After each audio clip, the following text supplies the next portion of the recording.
প্রিয় দর্শক আসসালামু আলাইকুম। আমি জিনিয়া ঢাকা মিরপুর থেকে আবারও চলে আসলাম নতুন আরেকটি ভিডিও আপনাদের সঙ্গে শেয়ার করার জন্য। কাছে এবং দূরে, দেশ বা বিদেশ, যে যেখান থেকে আমার এই ভিডিওটি দেখছেন, আশা করছি সকলেই অনেক অনেক ভালো আছেন। বরাবরের মতো আবারও চলে আসলাম সহজ একটি রেসিপি আপনাদের সঙ্গে শেয়ার করার জন্য।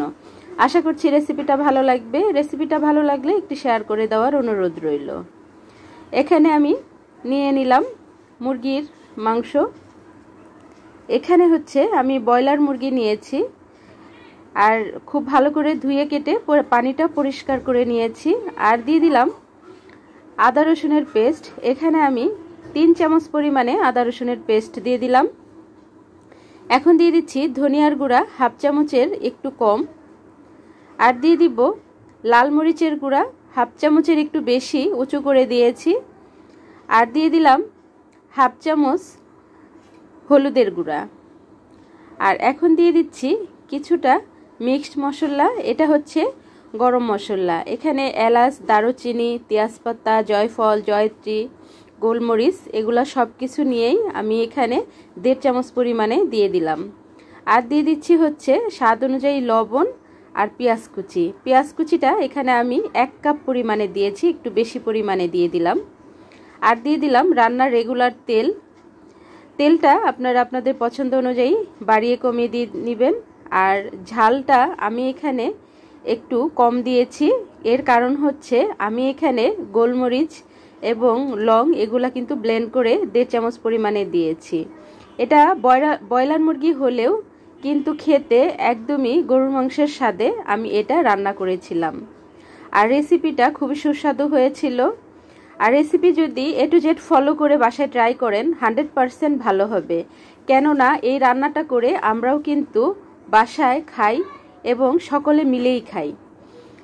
অতএব বন্ধুরা, ভিডিওটি যদি পছন্দ হয়, বাসায় যদি ট্রাই করার চিন্তা থাকে, তাহলে অবশ্যই ভিডিওর A to Z ফলো করতে হবে। A to Z ফলো না করলে কখনোই আপনাদের রেসিপিটা পারফেক্ট হবে না।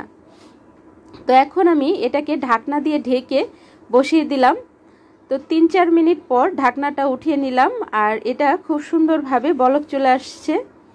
আর এখন একটা হাতার সাহায্যে এটাকে খুব ভালো করে নেড়েচেড়ে মিশিয়ে দিব। আর এখানে কিন্তু আমি কোনো রকম হাত ধুয়ে পানি দিইনি, এটা থেকে এমনিতেই অনেকটা পানি উঠে আসবে। তো এখন খুব ভালো করে নেড়েচেড়ে মিশিয়ে আবার ঢাকনা দিয়ে ঢেকে আমি এটাকে 10 মিনিটের মতো মিডিয়াম আঁচে রান্না করে নিলাম। 10 মিনিট পর আবারও আমি ঢাকনাটা খুলে খুব ভালো করে নেড়েচেড়ে দিচ্ছি, যাতে করে এই মাংসটা পাতিলের তলায় লেগে না যায়। আমরা অনেকে ব্রয়লার মুরগি খেতে চাই না, কিন্তু এরকম করে মিক্স মশলা তৈরি করে বাসায় যদি এইভাবে রান্না করা হয়, তাহলে কিন্তু ফ্লেভারটা একদম গরুর মাংসের মতো হবে, আর খেতেও অসাধারণ হবে। আর এখন দিয়ে দিচ্ছি এখানে টমেটো। আমি এখানে 4টি টমেটো কিউব করে কেটে দিয়ে দিয়েছি, মানে একটা টমেটোকে 8 টুকরো করে কেটে দিয়ে দিয়েছি। আর এই টমেটোটা গ্রেভিটা অনেকটা ঘন করবে, এর জন্য আমি এখন দিয়ে দিলাম। হাতে মাখিয়ে যদি আপনারা না রান্না করেন, কষিয়ে রান্না করেন, সেক্ষেত্রে কষানোর মধ্যে টমেটোটা দিয়ে দিবেন, এতে করে ব্রয়লার মুরগিটা সুন্দর হয়। তো এখন আমি এটাকে আরও 10 থেকে 15 মিনিট রান্না করে নিব। আর এই যে ফাইনালি আমাদের মুরগির মাংসটা রান্না হয়ে গেছে, আর আমি চুলাটাও বন্ধ করে দিয়েছি।